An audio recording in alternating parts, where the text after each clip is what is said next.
तो हमारे पास ये जो आंसर आया वो log बिग ऑफ एन आप इसको लिख सकते हैं। देन नेक्स्ट अगर हम यहाँ पे देखते हैं तो अब यहाँ पे आपको इसी एग्जांपल को हम लोग सब्स्टिट्यूशन मेथड के थ्रू कर लेते हैं। सब्स्टिट्यूशन मेथड में क्या होता है कि आप लोगों ने वन बाय वन चेक करना है कि आपकी पहले हम लोगों ने इसकी एक डेफिनेशन बनानी है। अब यहाँ पे अगर हम चेक करें तो आपकी ये फंक्शन तो आपका एन टाइम कॉल होगा, ठीक है। एन टाइम ये कॉल होगा, आपकी ये स्टेटमेंट जो है हर बार वन टाइम एग्जीक्यूट होगी, देन ये स्टेटमेंट भी आपकी वन टाइम एग्जीक्यूट होगी।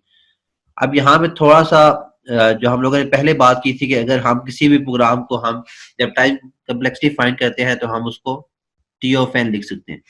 तो अगर हमने इस फंक्शन की टाइम कम्प्लेक्सिटी फाइंड करनी है, हम सपोज करते हैं कि ये टी ऑफ एन है, जो भी हमारे पास T of n equal to जो भी आता है, लेकिन हम उसको टी ऑफ एन लिख सकते हैं।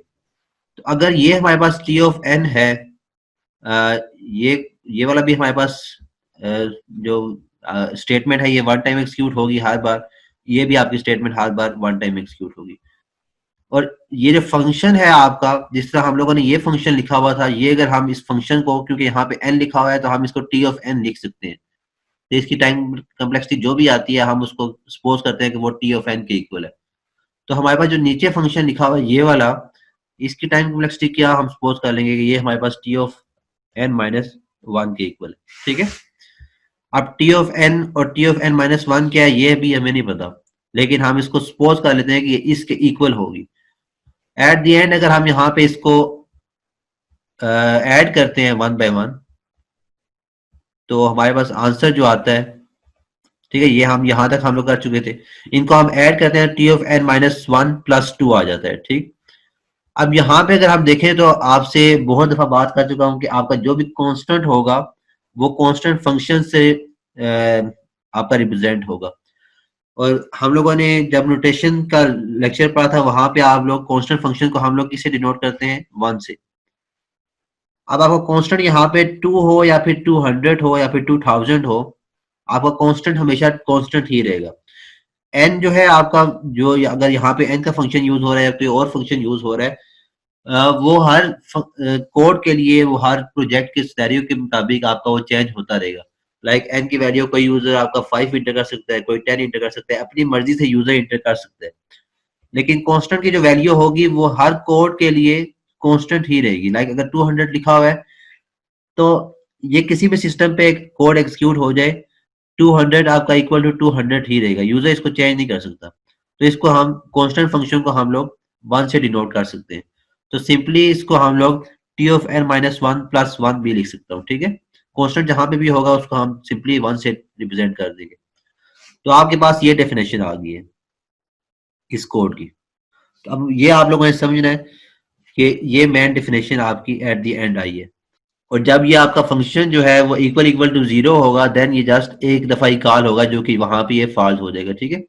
अब यहाँ पे अगर हम इसकी डेफिनेशन बनाते हैं इसी कोड की, तो हमारे पास एट द एंड डेफिनेशन आती है, वो क्या आ जाती है, ये डेफिनेशन बनती है कि जब n इक्वल टू जीरो होगा तो ये जस्ट वन टाइम कॉल होगा, और n ग्रेटर देन जीरो होगा तो ये हमारे पास जो डेफिनेशन अभी हम लोगों ने बनाई थी वही डेफिनेशन हम लोगों ने यहाँ पे लिख लिया कि हमारे पास आंसर एट द एंड ये आएगा। अब इस डेफिनेशन को हम लोग सॉल्व करेंगे बाय यूजिंग सब्स्टिट्यूशन मेथड या आइटरेशन मेथड। ठीक है जी, हाँ तक क्लियर है सबको, कोई इश्यू हो किसी को? तो सब्स्टिट्यूशन मेथड के लिए आपको कोई ना कोई डेफिनेशन जो है वो बनानी पड़ेगी, देन उस डेफिनेशन को आप लोग सॉल्व करेंगे by using substitution method, iteration method. और रिकर्जन ट्री के लिए आपको वन बाय वन वैल्यू को एक्सपोज करके देन उसका रिकर्जन ट्री बनाना पड़ेगा आपको।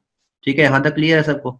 अच्छा, देन यहाँ पे हमारे पास ये जो डेफिनेशन है वो बन चुकी है। अब इस डेफिनेशन को हम लोग यूज करेंगे, इस डेफिनेशन को यूज करते रहेंगे जब तक ये हमारे पास टर्मिनेटिंग पॉइंट हमारे पास क्या है कि एन की वैल्यू जीरो आ जाए, यहाँ पे ये डेफिनेशन टर्मिनेट हो जाएगी।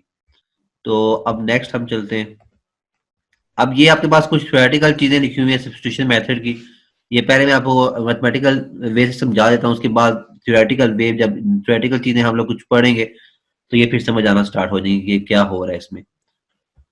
तो हमारे पास जो डेफिनेशन बनी थी वो एक्चुअली ये बनी थी डेफिनेशन, ठीक है, T of n equal to T of n minus one plus one.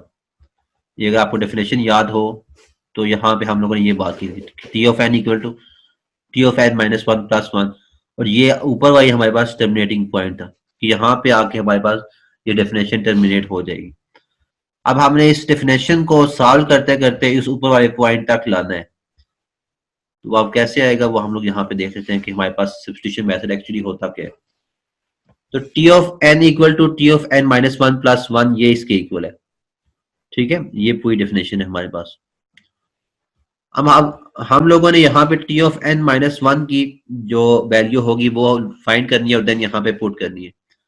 तो T of n minus one अगर यहाँ पे हम लोग देखें, ऊपर डेफिनेशन ये बनी कैसे है, इस डेफिनेशन को देखना है एक्चुअली। तो हमारे पास यहाँ पे टी ऑफ एन यूज हो रहा है, एन हमारे पास एज इट इज यहाँ पे आ गया और देन हम लेंगे उस वैल्यू को माइनस वन कर दिया। जो भी एन की वैल्यू होगी उसको माइनस वन कर देंगे और देन कॉल कर देंगे और देन साथ प्लस वन भी कर देंगे। अब इसी लॉजिक को हम लोगों ने नीचे भी यूज करना है। तो यहाँ पे अगर हम आए तो T of n minus one किसके इक्वल होगा, T of n minus one equal to T of n minus one और देन माइनस वन अगेन। ये कैसे आया मैं आपको समझाता हूँ, और देन यहाँ पे प्लस वन आ जाएगा। अब यहाँ पे देखें जिस तरह हम लोगों ने यहाँ पे देखा था कि जो भी इस साइड पे होगा वो हम एज इट इज ले आएंगे और देन माइनस वन कर देंगे। इसी तरह यहाँ पे देखें तो हमारे पास इस साइड पे एन माइनस वन था, एन माइनस वन हम यहाँ पे एज इट इज ले आए यहाँ तक और देन माइनस वन एक और कर दिया और देन प्लस वन यहाँ पे भी हमने ऐड किया था और यहाँ पे भी प्लस वन ऐड कर देंगे। अब ये आपका इक्वल टू हो जाएगा T of n minus one equal to T of n minus two plus one हो जाएगा। अब ये वैल्यू हम लोग पुट करेंगे T of n minus one की जगह। ठीक है, ये वैल्यू कैसे फाइंड हुई है समझ आ गई है। अब देन हम इसको पुट करते हैं यहाँ पे तो यहाँ पे हमारे पास T of n minus one की वैल्यू ये आई थी।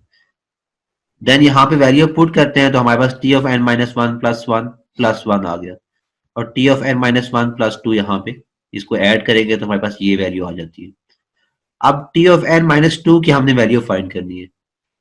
तो T of n minus two की जब वैल्यू हम लोग फाइंड करेंगे तो हमारे पास वैल्यू क्या आएगी, अगेन हम लोग चेक कर लेते हैं। T of n minus two equal to T of n minus two minus one और देन प्लस वन, और ये हमारे पास इक्वल टू हो जाएगा T of n minus three plus one.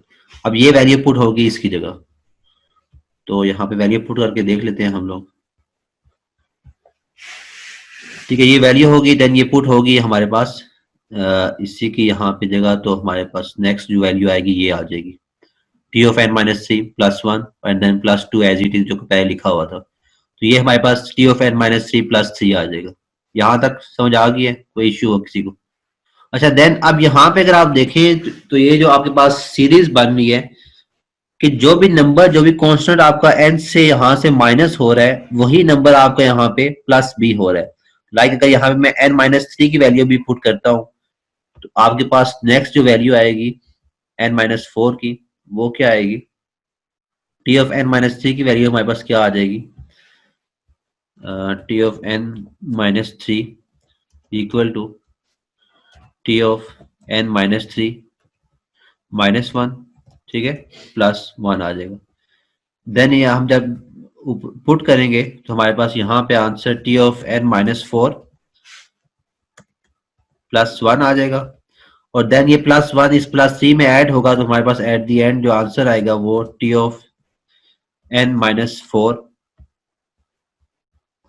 T of n minus four plus four आ जाएगा। ठीक है, जब ये प्लस थ्री हमारा ऐड होगा तो अब यहाँ पे आप सीरीज देखें तो जो भी यहाँ पे कांस्टेंट एन से माइनस हो रहा है वही साथ यहाँ पे ऐड भी हो रहा है। तो चलते चलते जब हम लोग ऐसी स्टेज पे पहुंचेंगे कि हम सपोज करते हैं कि यहाँ पे हमारे पास एन से माइनस जो हो रहा है वो वैल्यू के है। ठीक है, तो यहाँ पे जो ऐड हो रहा होगा वो भी हमारे पास के ही ऐड हो रहा होगा। यहाँ तक समझ आ गई? तो हमारे पास नेक्स्ट जो यहाँ पे सिचुएशन बन जाएगी वो यहाँ पे ये बन जाएगी। हम यहाँ पे ये लिख सकते हैं कि T of n equal to T of n minus k plus k. ठीक है, यहां तक किसी को कोई इश्यू हो कि ये कैसे आया? अच्छा, देन यहां तक क्लियर हो गया तो अब यही हम नेक्स्ट पे यूज कर लेते हैं। देन अब इसी को अगेन हम मजीद सॉल्व करते हैं। तो हम लोगों का टर्मिनेटिंग पॉइंट क्या था कि हमारे पास n की वैल्यू यहाँ पे 0 आ जाए। अब वो 0 कब आएगी? जब हमारे पास n माइनस एन अगर हम लिख लेते हैं तो n minus n equal to 0 होगा। ठीक है, तो n माइनस वन आपका जब 0 होगा तो फिर हम लोगों ने वो टर्मिनेटिंग पॉइंट जो हमारे पास वैल्यू थी वहां तक हम लोगों ने लाना है, जो कि यहाँ पे अगर हम देखें तो हमारे पास डेफिनेशन में था n इक्वल टू 0, तो वहां पे हम लोगों ने 1 पुट कर देना है। ठीक है, ये हमारे पास टर्मिनेटिंग पॉइंट था। तो इसी डेफिनेशन को सॉल्व करते हुए हम लोग वहां तक पहुंचेंगे। यहां तक हम लोग पहुंच चुके हैं। देन नेक्स्ट अगर हम यहाँ पे हमने k जब माइनस किया तो हमारे पास k ही प्लस हुआ। अब हमें यहाँ पे n माइनस एन तक पहुंचना है। अगर हम लोग n माइनस एन को माइनस करते हैं तो साथ n ही को प्लस करना पड़ेगा। ठीक है, ये चीज समझ आ गई। देन n माइनस एन आपका t ऑफ 0 हो जाएगा और t ऑफ 0 आपका इक्वल टू था 1 के। तो t ऑफ 0 जो हमारे पास डिफिनेशन बनी थी वो हम लोगों ने यहाँ पे 1 पुट कर दिया। ठीक है, और 1 प्लस n आपके पास एट द एंड आंसर आ जाएगा। अब इसको भी अगर हम सॉल्व करते हैं तो हमारे पास 1 एक कांस्टेंट फंक्शन है और दूसरा हमारे पास जो फंक्शन है वो n है। दोनों में से बड़ा फंक्शन कौन सा है? n का।